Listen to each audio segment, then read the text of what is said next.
Hi friends, అందరికీ నమస్కారం. Hours daily cooking ఛానల్కి స్వాగతం. మన ఛానల్లో ఈరోజు రెసిపీ ఇన్స్టెంట్ రాగి దోశ.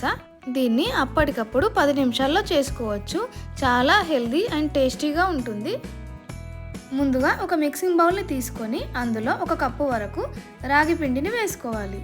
అదే కప్పుతో అరకప్పు వరకు బియ్యం పిండిని వేసుకోవాలి. దీనిలో సన్నగా తరిగిన కొత్తిమీర, క్యారెట్ తురుము, కొన్ని పచ్చిమిర్చి ముక్కలు, అలాగే కొన్ని ఉల్లికాడలు వేసుకోవాలి. ఇప్పుడు రుచికి సరిపడినంత ఉప్పుని, 1/2 టీ స్పూన్ జీలకర్ర పొడిని కానీ జీలకర్రను కానీ వేసుకోండి. మీ దగ్గర ఉల్లికాడలు లేకపోతే ఉల్లిపాయ ముక్కలనైనా వేసుకోవచ్చు. ఇప్పుడు కొంచెం కొంచెంగా వాటర్ని వేసుకుంటూ పిండిని ఉండలు లేకుండా కలుపుకోండి. అలాగే మీరు కావాలి అనుకుంటే దీనిలో కరివేపాకు, అల్లం ముక్కలు, అలాగే పెప్పర్ పౌడర్ని కూడా వేసుకోవచ్చు. వాటర్ని ఒకేసారి కాకుండా ఇలా కొంచెం కొంచెంగా వేసుకుంటూ పిండిని రవ్వ దోశ బ్యాటర్ లాగా ప్రిపేర్ చేసుకోవాలి. ఇలా వీడియో క్లిప్లో చూపెట్టినట్టుగా జారుడుగా మిక్స్ చేసుకుంటే దోశలు పల్చగా వస్తాయి. తర్వాత పెనాన్ని వేడి చేసుకొని 1/2 టీ స్పూన్ ఆయిల్ వేసుకొని ఇలా ఉల్లిపాయతో రుద్దుకోండి. ఇప్పుడు బ్యాటర్ని వీడియోలో చూపిస్తున్నట్లుగా వేసుకోవాలి.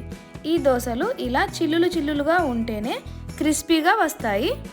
ఇలా వేసుకున్న తర్వాత మూత పెట్టి మీడియం ఫ్లేమ్లో 1 నిమిషం పాటు కాల్చుకోవాలి. 1 నిమిషం తర్వాత మూత తీసి మరొక వైపుకు తిప్పుకొని రెండో వైపు కూడా 1 నిమిషం పాటు కాల్చుకోవాలి. ఇక్కడ ఒక చిన్న మాట, మీరు గనక మన ఛానల్ని ఫస్ట్ టైం చూస్తున్నట్లయితే ఇంతకు ముందు పెట్టిన వీడియోస్ని కూడా చూడండి. నచ్చితే సబ్స్క్రైబ్ చేసుకోండి. ఇలా రెడీ అయిన దోశని వేడివేడిగా సర్వ్ చేసుకోండి. దీనికి కాంబినేషన్గా పల్లీ చట్నీ చాలా బాగుంటుంది. ఇలాగే అన్ని దోశలు వేసుకోండి. దోశ వేసిన ప్రతిసారి పిండిని బాగా మిక్స్ చేసి వేసుకోండి. ఇలా 10 నిమిషాల్లో రాగి దోశలను టేస్టీగా చేసుకోవచ్చు. Thanks for watching. ఈ వీడియో కనుక మీకు నచ్చినట్టయితే లైక్ చేయండి, షేర్ చేయండి.